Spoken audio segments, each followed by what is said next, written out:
Afternoon, everybody. Thanks for joining me and joining Dr. Roussin today. Brent, again, thank you so much for your work. We appreciate it, and thanks to your team as well.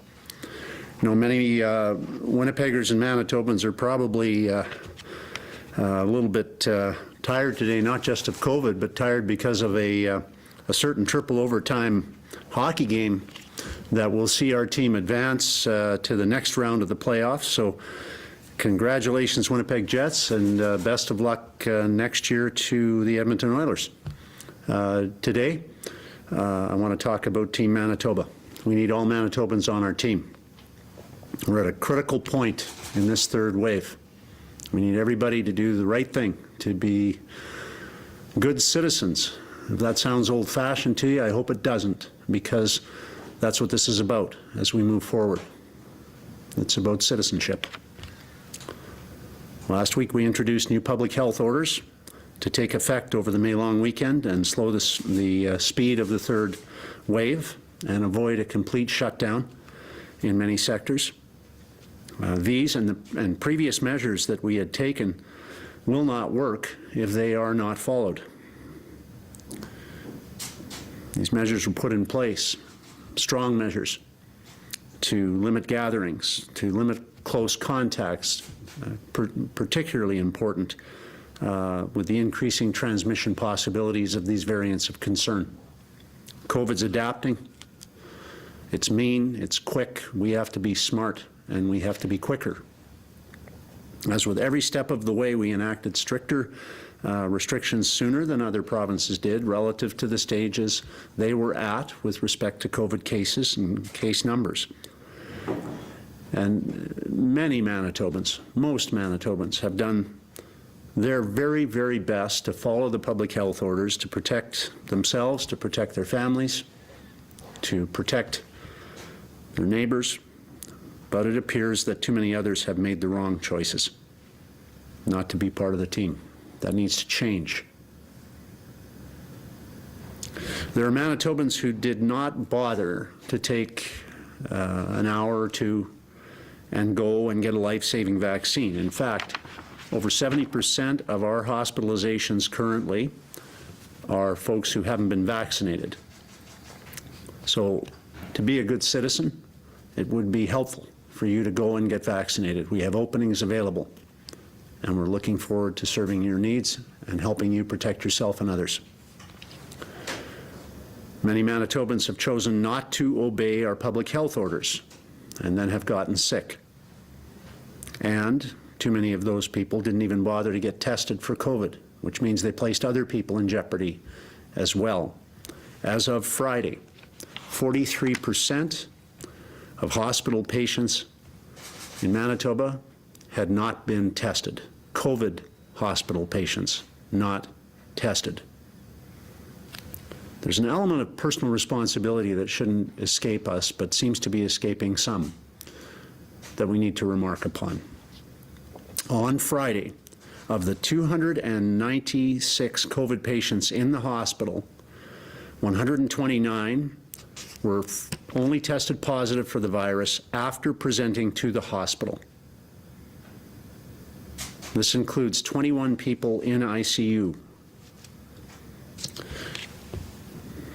We continue to see unvaccinated Manitobans requiring admission to hospital and ICUs. We continue to see people who are coming to hospital very sick, presenting at hospitals very sick, who have not been tested for COVID. That means that there is a far greater risk that they are transmitting COVID to others, and variants of concern work fast. We need to change these behaviors. Again, as of last week, approximately 70% of individuals hospitalized with COVID-19 in the province of Manitoba have not been vaccinated. And that is not because of a lack of available spots or an opportunity to be vaccinated. Our vaccine team has made vaccines available to everyone in every age category. So, despite the best elective efforts of most Manitobans, despite having some of the strictest public health measures in the country for the past month, this reckless behavior of some is threatening the ability of our healthcare system to care for those most in need, including themselves.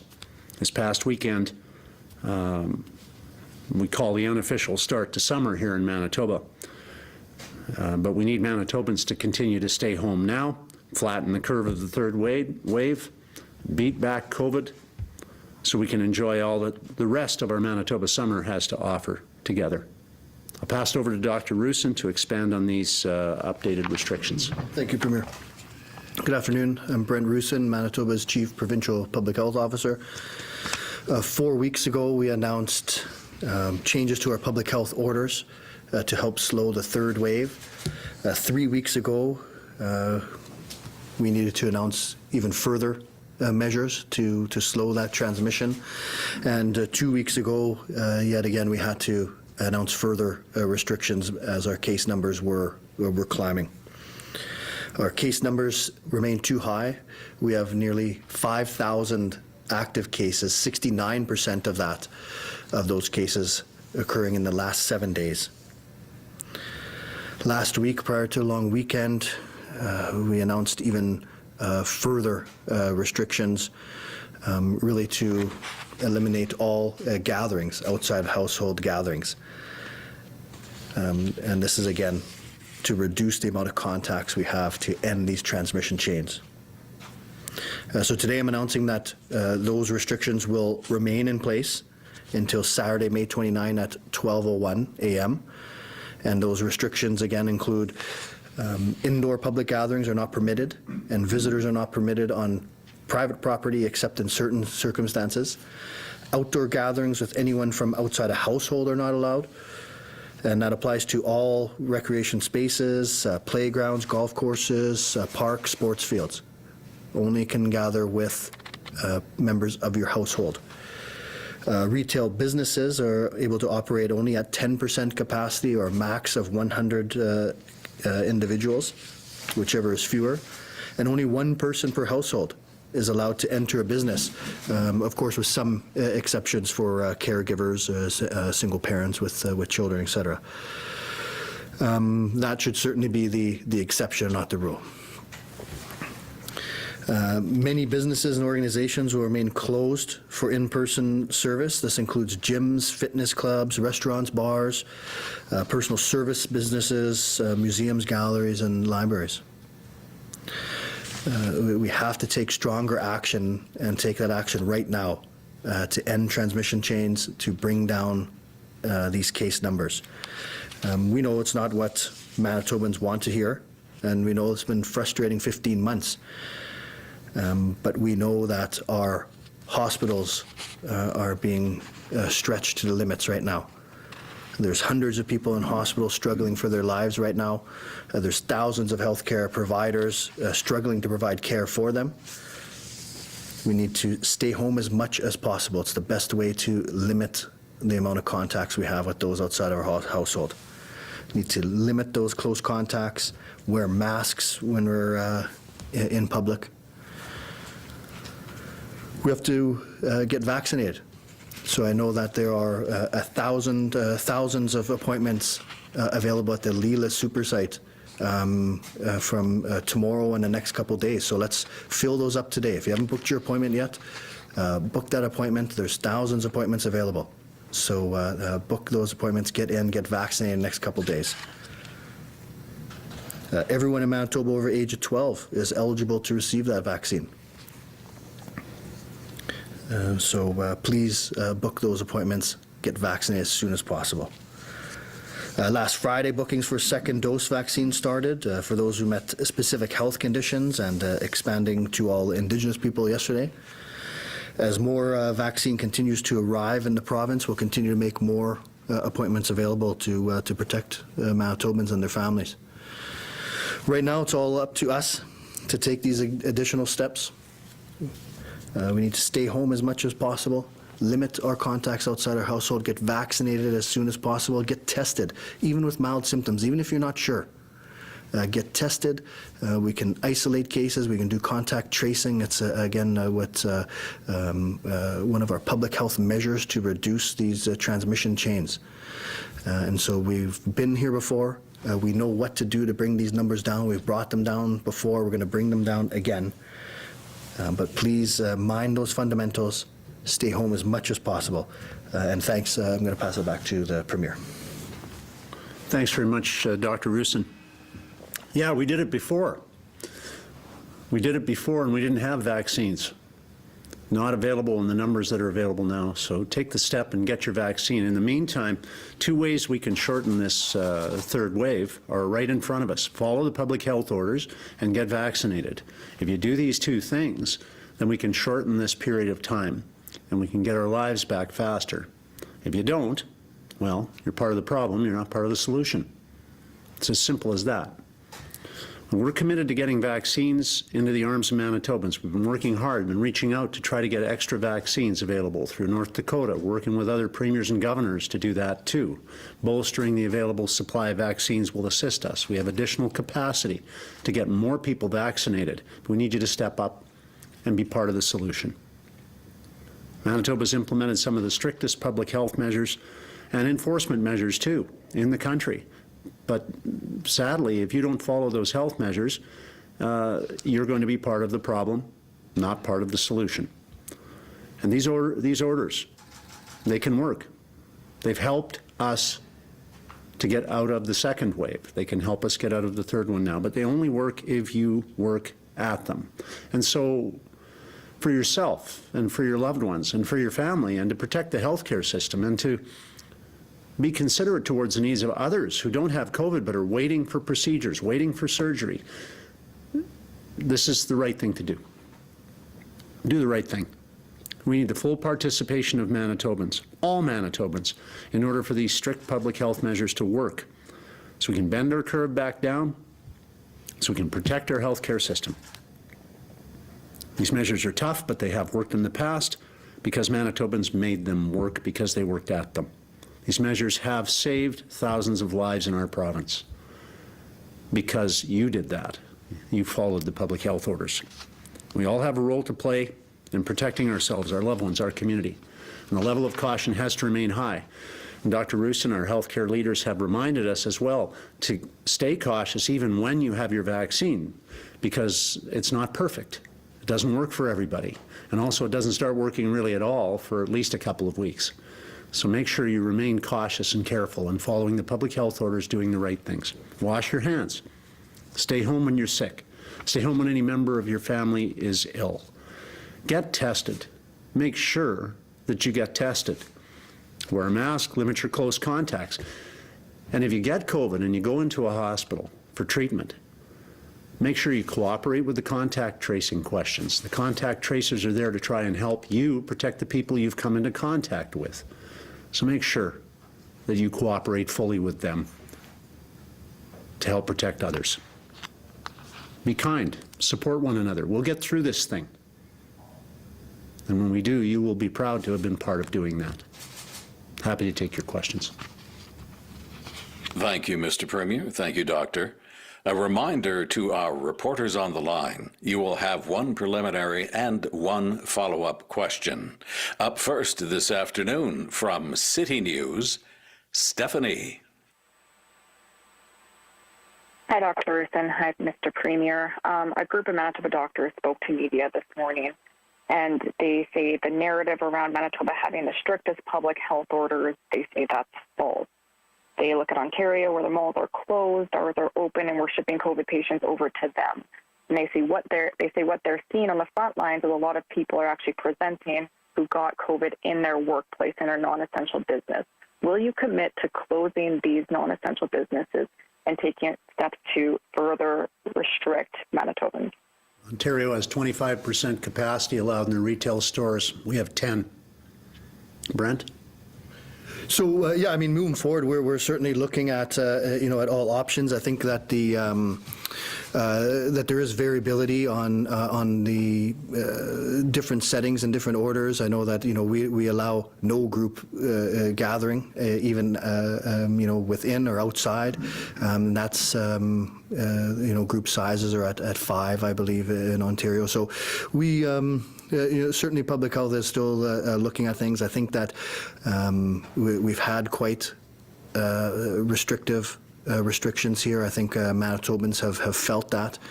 But we're going to do what we need to do to continue to protect the health of Manitobans.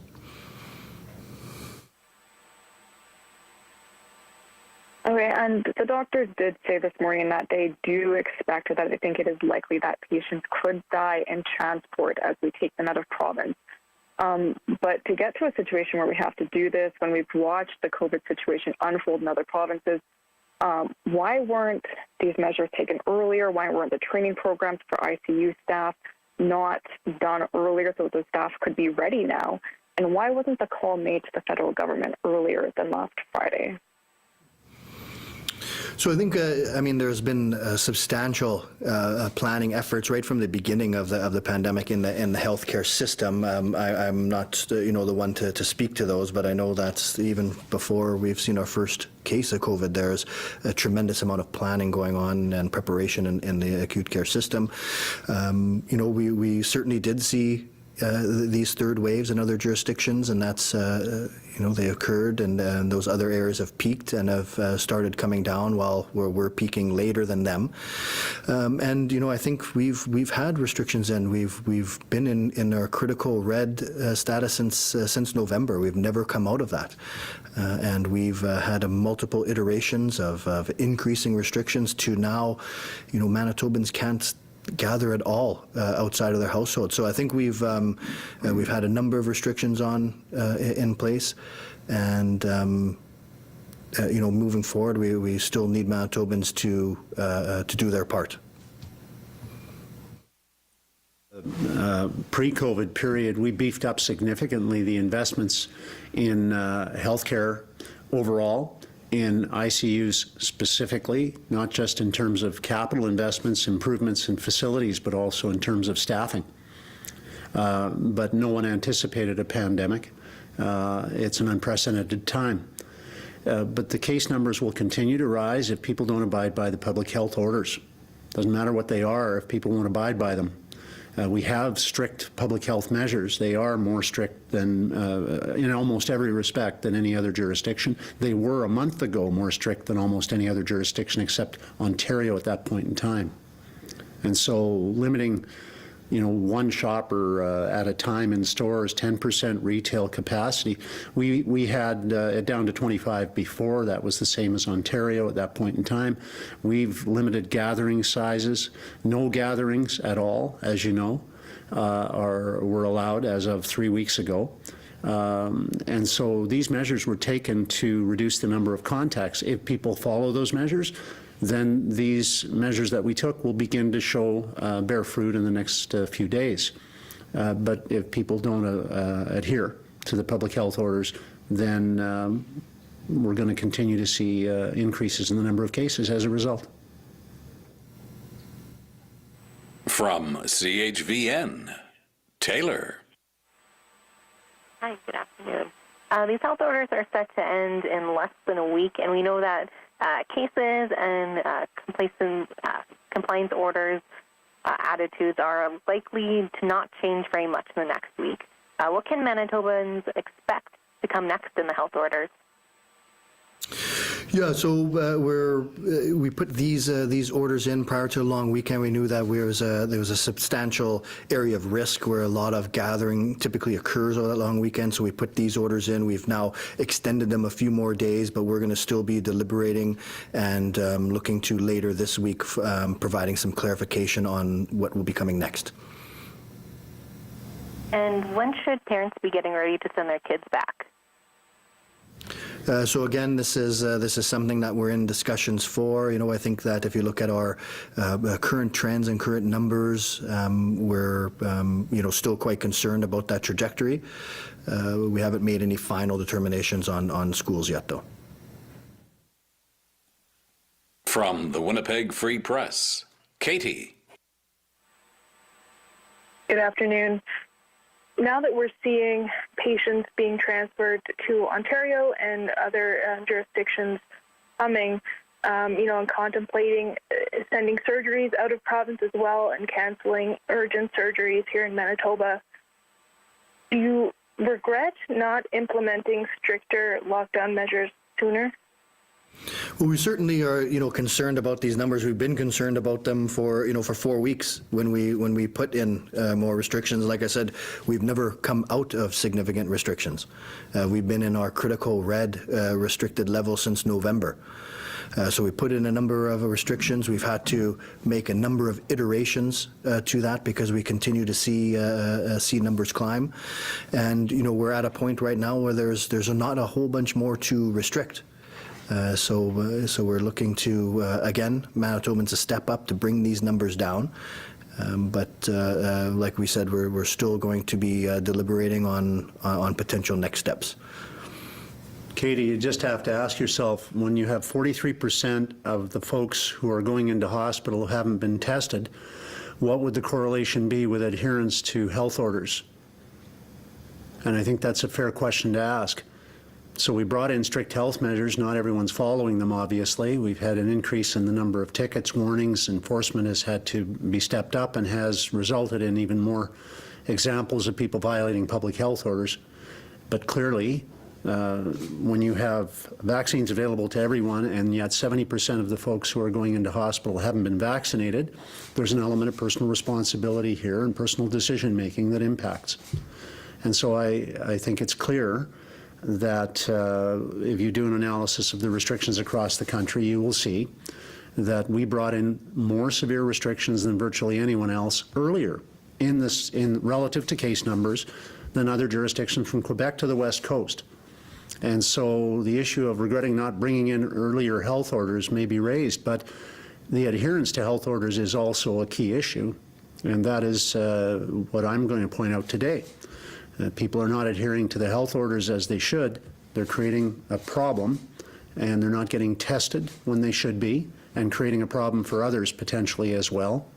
And this is going to continue to elongate the third wave if those behaviors continue. You've been asked this question repeatedly. I want to ask you again, why did we wait until Manitoba had the worst infection rate per capita in North America to ask for federal help? Well, quite frankly, because we were prepared, and we had been preparing for some time for a spike in our case numbers. But I don't think anyone anticipated the degree to which that spike has occurred. I didn't. I don't think anyone else did either. So the question of waiting, we've been in dialogue with the federal government on a regular basis. Manitoba offered to help a month ago. You'd have to remember we didn't ask a month ago because there were 4 other provinces, 5, that were in far worse shape than we were. Wouldn't have seemed right. I don't think Manitobans would have seen the logic in us asking for help when we were actually offering help to Ontario, for example, and have offered help to others. So as a result of the discussion with the Prime Minister, we have 12 critical care nurses mobilized in the next week. We could receive, because we have asked out to others as well, we could receive as many as 50 critical care nurses. Clearly, our preference would be that we have the space available, we just need the staffing to not have to move people out. My understanding is that would be far preferable. I certainly would think so. We have public health staff to support our alternative isolation arrangements that we're making to assist people who live in close contact settings where they aren't able to isolate effectively. We need some additional staff for that. Ottawa said they'll help there. And I'm sorry, Katie, don't have the exact time or hour that those staff will arrive, but I do understand the commitment has been made. In addition, on the StatsCan staff to support case and contact management or contact tracing, obviously that's really important. I encourage those who are going in and ask questions about their contacts to make sure they provide the information. To not do so is a blatant disrespectful act because it stops our contact tracers from being able to notify folks who may be exposed to COVID to go and get tested immediately.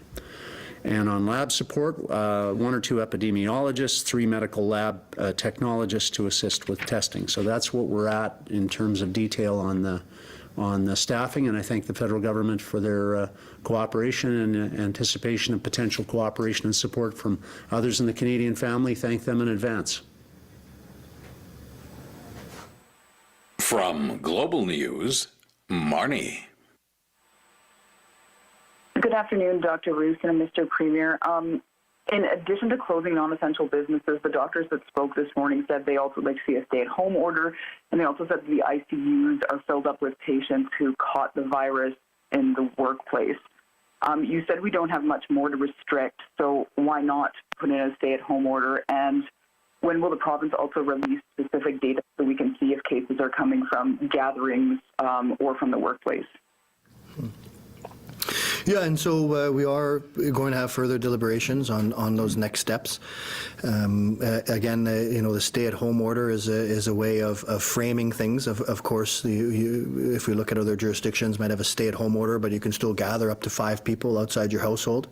So here we don't frame ours as a stay-at-home order, but you can't gather with anyone outside your household here. So it depends. I mean, I think our messaging. I think we have to be as clear, and I think we're being quite clear. We had our technical briefing today on the impact of that these cases are having on COVID care and non-COVID care. So we're being very clear to Manitobans that we're at a very critical stage. That these orders that we have in place, if followed, are going to stop a lot of the transmission chains. And we're going to further review whether we need to take any further action. Thank you for that. And Mr. Premier, you said on Saturday that you would wait to comment on the alleged Springs Church graduation. Do you have more info on that, and are we going to see any enforcement action being taken on that? Marnie, the enforcement I can't get involved in, of course, but I can say that if there are violations of public health orders, they will be investigated and they will be fined or warned, depending on the case. I can also say to anyone who's thinking that they should break the public health orders that I've come up with an 11th commandment, which is obey the public health orders. And I would encourage everyone to make sure they do that. From the Brandon Sun, Kimberly. Good afternoon, Mr. Premier. I apologize if this question has already been asked, but I don't think it has. What is the status of requesting help from Ottawa, given that the Prime Minister is waiting for a formal request for help, and you say you have already submitted it? Well, just to be clear, there's a formal process and an informal one. The informal one is a conversation with the Prime Minister I had last week asking for assistance, and he assured me that would be provided. The formal one goes through my infrastructure minister to Bill Blair, his compatriot in Ottawa, and that's undertaken already.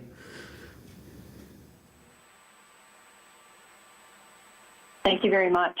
My next question for you is regarding the survey. What are the first couple of days of the survey showing? Specifically, how much is the provincial government willing to spend on the incentives during that survey process? Sorry, I'm not clear on your question, Kim. Can you just repeat that for me? Yes, I apologize. There was a survey regarding involvement for those that are potentially vaccine hesitant. And I'm just wondering, what are the first couple of days of the survey showing, if people are actually buying into it, and if there's incentives, how much is the provincial government willing to commit to those incentives? Well, I'll only say that in the next few days we'll be releasing an incentivization strategy. This is a major thing that we need to encourage and cajole people to get a vaccine in any way that works, because we can't continue to expect we're going to get our lives back in the absence of people getting vaccinated in large numbers. The restrictions will have to be there to protect our healthcare system. As long as there are folks who are not vaccinated, who are getting COVID, who are going to hospital, who are needing ICUs, there is going to be a lengthening of the third wave. It's going to stretch out. We'd prefer that it be shorter. Most of us would prefer it be shorter, and so we need to encourage people to get vaccinated, and there'll be more detail on that in the next few days. From CJOB, Joe. Good afternoon, Dr. Roussin and Mr. Premier. Just wondering if someone could clarify when the province is going to release specific data on where the cases are coming from, so we'll know if it's from gatherings or the workplace or anywhere else. Yeah, and so we have certain data on that. If we're looking at rough data, we see over roughly half being household transmission, and next is about 15% on social gatherings. So a significant amount of transmission happening in those occurrences. Now, acquisition level data is tough to come by, right? Because we're interviewing cases, and we have a significant proportion of cases right now that are defined as community acquired. So we don't, by definition, know where they acquired it, and then they can just list the places they've been in the last 14 days. So you're just sort of compiling a list of common places for people to be. So we do see, and that's why a lot of our orders have been focused on the gatherings in private and public areas, because that's where we've been seeing a lot of the transmission. But of course, we've had workplace clusters and transmission that occur in certain workplaces as well. So, we have that data. Again, it's limited because we're a lot of community transmission right now. Thank you. And I'm curious to hear your thoughts on the numbers we've been seeing and the numbers today. They're down, but does this have anything to do with people not getting tested on weekends or long weekends? And I guess we also talked a lot today already about people not getting tested in general. Yeah, we have to be very cautious with seeing these numbers. We still have a very high test positivity rate, and so certainly we'll be happy to see this as a start of a trend, but we can't rely on that. We need Manitobans to know that our healthcare system right now is at the brink, and we need to bring down these numbers. From the Winnipeg Sun, Scott. Hello, good afternoon to both of you. Premier, at a time when we're the worst jurisdiction in North America in terms of COVID, and when our own modeling showed that the third wave could be as bad as it is, do you think that blaming Manitobans is helping at all at this point? I think there's lots of blame to go around, Scott, but when people don't go and get tested when they have COVID, who else am I supposed to talk about? When people go in and don't cooperate with a contact tracer and provide information on who they've been in contact with, how the hell are we supposed to stop people from getting COVID? There's an element of personal responsibility here. It needs to be talked about and it needs to be confronted. And it's not a question of blame. I've already said, and I'll say it to you again, I take responsibility for the good, the bad, and the ugly, but I usually give credit to everybody else for the good. And so I'll continue to say to you, there's an element of personal responsibility here. And we have people who aren't following the health orders, Scott. And so I'm going to continue to hammer at that and encourage people to do that, because that's how we get out of this mess, not ignoring the health orders. And we certainly aren't going to get out of this mess if people don't go and get tested when they have symptoms. And we aren't going to get out of this mess if people keep going to social events with other people while they're sick. So there's personal accountability that has to be brought to the fore here. People need to accept that. You're either part of the solution or you're part of the problem. Thanks for that. My follow-up will also be directed at you. I'm wondering when then will you stop comparing us to Ontario and other areas, such as the Maritimes or whatever, suggesting that we've had some of the most strict restrictions and all of that, and just do what Manitoba needs instead. So what is that magic solution you're talking about, sir? We brought in... Well, I mean, the other jurisdictions have done stay-at-home orders. Ontario's done that. Nova Scotia's done it. I mean, those have shown to work. I'm not entirely sure at this point why those haven't been enacted here. Our current orders are as strong or stronger than Ontario's. So if you'd like to do your comparatives, you might want to pay attention to that fact. On enforcement, we continue to have the strongest enforcement in Canada. That's important because real behaviors are what's causing COVID to spread. The behaviors of people who go out and don't wear masks and assemble in large groups and socialize are what's causing COVID. So look, I'm totally accepting of the obligations of government in every respect. I head a government that has acted and acted promptly and early on things like enforcement and restrictions. But to deny that individuals give each other COVID is not anything but foolishness. It's individuals who give each other COVID. So it's individual choices in this context that matter most. And if individuals go out with symptoms and associate with other people and give them COVID, that's not the government, okay? So our restrictions will work. They've worked before because Manitobans worked at them. Manitobans behaved responsibly and adhered to those public health restrictions. We bent that second curve down as well, or better than anybody, and we can do it again. But we need the help of all Manitobans to be on Team Manitoba doing this. And Team Manitoba isn't just some of us, it's everybody. From CBC Manitoba, Bart. Mr. Premier, the ICU physicians say that some of the people they're treating with COVID obeyed all the rules. They got sick at work. We know we don't have workplace data. They say some of those people who didn't get tested before they went to hospital were too weak to get tested, but they got sick so quickly they presented at hospital with symptoms. What do you have to say to that? I'm not trying to vilify everybody who gets COVID here. I'm talking about changing behaviors for those who can, Bartley. And there are many people who've presented at hospital who could have got a vaccination and chose not to. There are many people who have presented at hospital who could have been tested and chose not to. And my message is directed specifically to those people, not to the ones you've just described. I have nothing but compassion and sympathy for those folks, but I don't have a lot of compassion left, and I don't have a lot of sympathy left for people who disobey public health orders knowingly and willingly. And I don't have a lot of patience left, and I don't think many Manitobans do, for folks who won't cooperate with a contact tracer and share the names of those who may be affected by COVID. So I'll continue to say that personal behavior will influence how fast we get out of this. And I'd encourage people to do the right things and follow the public health orders, get tested if they're sick, get vaccinated as soon as possible. Thank you for that.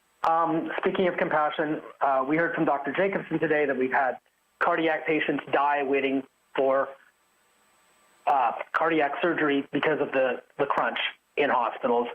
Dr. Gray today said there are basically thousands of invisible victims, non-COVID patients in hospitals and at home suffering as a result of the hospital crunch. We are here now because, well-intentioned or not, whatever restrictions, whatever adherence 2 months ago weren't put in place or weren't followed. We can debate that another time. You've answered that many times. But what do you have to say to the people, the family members and those people who have lost their lives now as a result of this intense crunch in hospitals? I've been fighting for shorter wait times since before I got back into provincial politics a decade ago. Our government, when we were in opposition, led the way in encouraging the provincial government of the day to work very hard to get the provinces to cooperate and support a greater partnership on funding to support the sustainability, renew the sustainability of our healthcare system. From the week I became Premier, I began to advocate for us to, as a country, recharge our funding system for healthcare so we could shorten wait times. We're the only province, according to CIHI, that shortened wait times for emergency services. This is a very high priority for me personally, for our government, and I believe for all Canadians. And this pandemic has clearly demonstrated, irrefutably, that funding support to get healthcare sustainably funded federally, provincially, has to happen because wait times have been doubling, even tripling in many categories over the last 20 years in this country. And this pandemic is making it far, far worse. And the human suffering that is occurring now in this pandemic was occurring before as well. And it's been ignored for a long time. It needs to be addressed. And this pandemic makes it evidently clear, I hope, I hope, to the federal government that they need to get back to the table with every premier and sort this mess out, because it isn't going to solve itself. It needs to be solved between a federal and government that understands the nature of the problem, because every premier does. From the Canadian Press, Steve. Oh, hi there. Dr. Roussin, if I can paraphrase the argument being put forward by some doctors who want a stay-at-home order, regardless of where the virus transmission is happening, would not a stay-at-home order with the test positivity rate so high as we see now really clamp down on transmission and really lessen the interaction between people, which is the only way the virus spreads?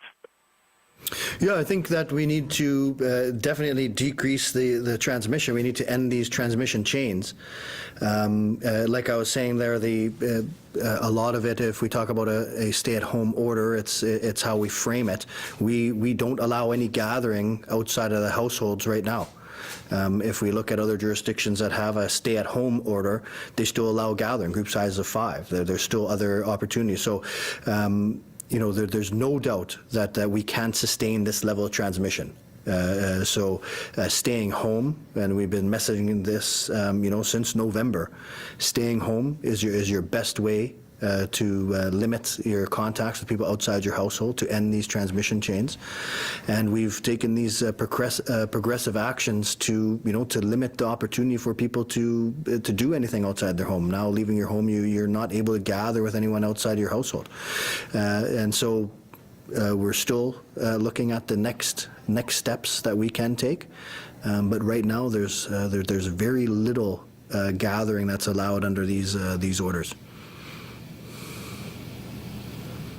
Okay, and have you seen any updated numbers, given that we're seeing a continued swell in the demand for ICU beds? It looks like we're way ahead of the worst-case scenario that was being envisaged about a month ago, according to the most recent modeling we've seen. Do you know how high we're now expecting the demand for intensive care patients to be? We don't have anything different from those original modeling numbers. I believe those are continually being looked at, and we'll hopefully have an update on that in the near future for the models. Again, the models can tell us the trajectory that we're looking like we're on. It doesn't tell us where, when we make changes to the restrictions, where that's going to put us. But I don't have any updates since that last level where you did, indicate that we were in that worst case scenario, which, really has to deal with both things, that public health orders and adherence to those orders. And so we're going to see what these new restrictions bring. From CTV Winnipeg, Michelle. Hello. Is Manitoba asking other provinces or states for help with patients beyond Saskatchewan and North Dakota?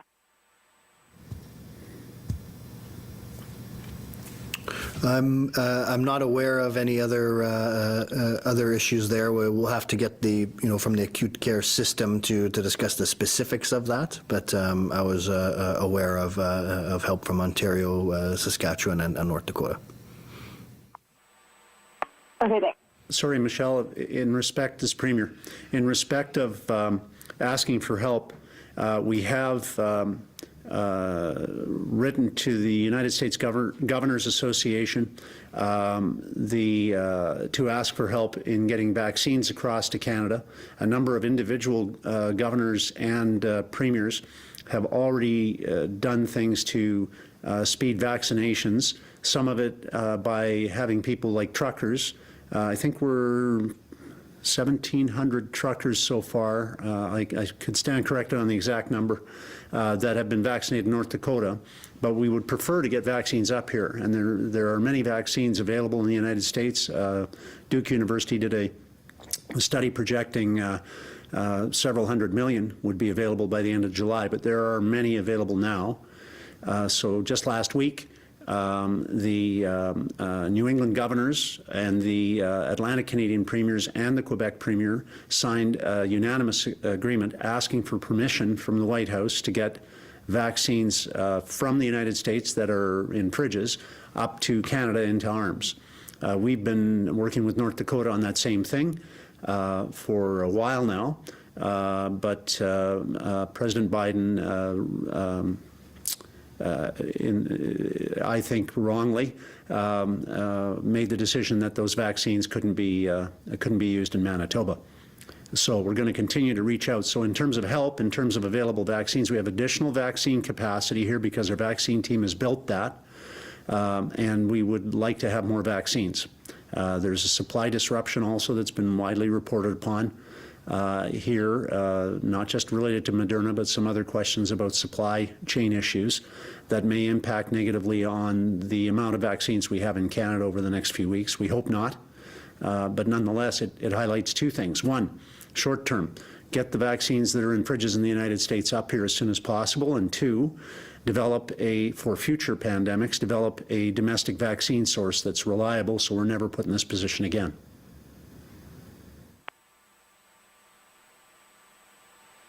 Okay, thanks. We also heard from this group of doctors today, they kind of were saying that vaccines are the long-term solution. It takes 2 weeks for a vaccine to give you any sort of high level of protection. So what is the short-term solution if what we're doing right now seems to not be working, or maybe the message isn't getting across? I'll start with that one and say I'm totally sure that the doctors want exactly the same thing Dr. Roussin wants and I want, most Manitobans want. They want a safe, secure society where we can restore our healthcare system to sustainability and where we can get our freedoms back. And I think we're all in agreement on that.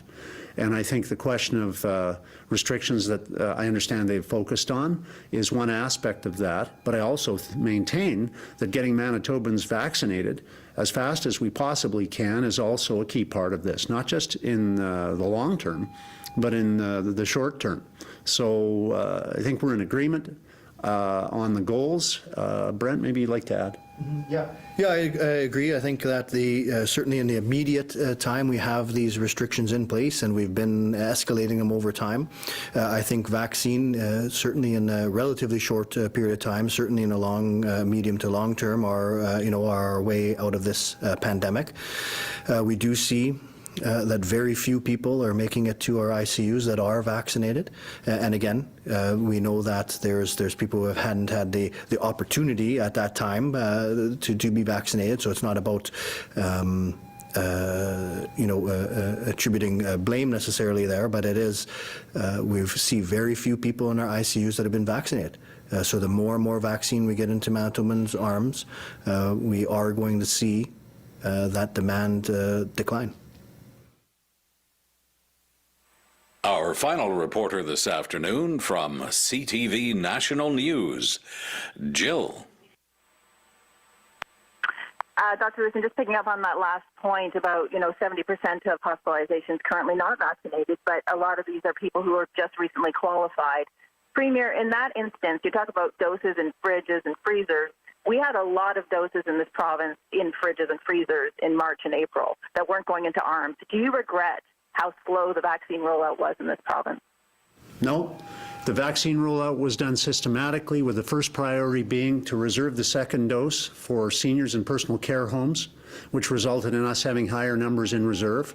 Also for frontline staff, which resulted in us having higher numbers in reserve. So you don't look good on the stats sheet, but you don't sacrifice the security of your highly vulnerable people for a stat.